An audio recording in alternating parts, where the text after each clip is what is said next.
Why was Edward Gein called Birdman? The dark obsession explained. Edward Theodore Gein, often called Ed Gein, is one of the most notorious names in the criminal history of the United States. Although he was responsible for a relatively small number of crimes compared to other serial killers, his actions have had a lasting impact on popular culture, especially in horror films and literature. He had a difficult upbringing with an alcoholic father and a domineering mother who held very strict and religious views. She often preached about worldly immorality, creating a strict and isolated home environment.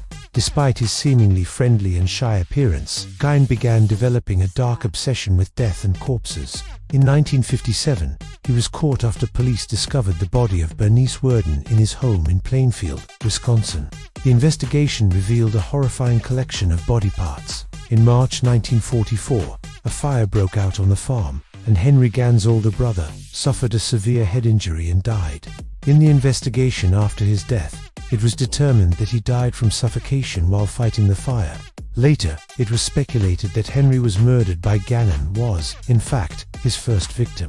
Edward Gein was sometimes nicknamed Birdman because of his disturbing habit of collecting bird wings and feathers, which he used in bizarre ways. Gein was also known by the nickname the Plainfield Butcher, a city in Wisconsin, a nickname he received following the murders of at least 2 women in the 1950s. There is a theory that Gein murdered women because of their resemblance to his mother, whom he loved but who did not return his affection.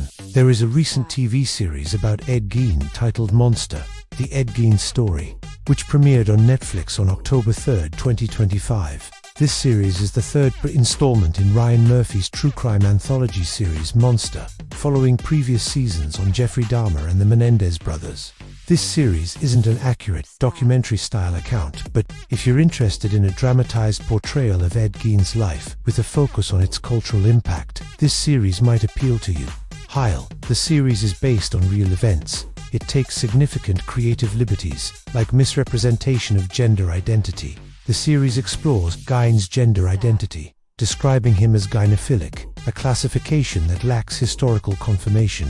There is criticism of fabrication. Viewers have pointed out that much of the content is fictionalized, detracting from the real story. As for viewer reception, audience reactions have been mixed, with many expressing disappointment over the series' approach, discontent with representation. Some fans feel the portrayal of Gein's gender identity is misleading and not supported by historical evidence.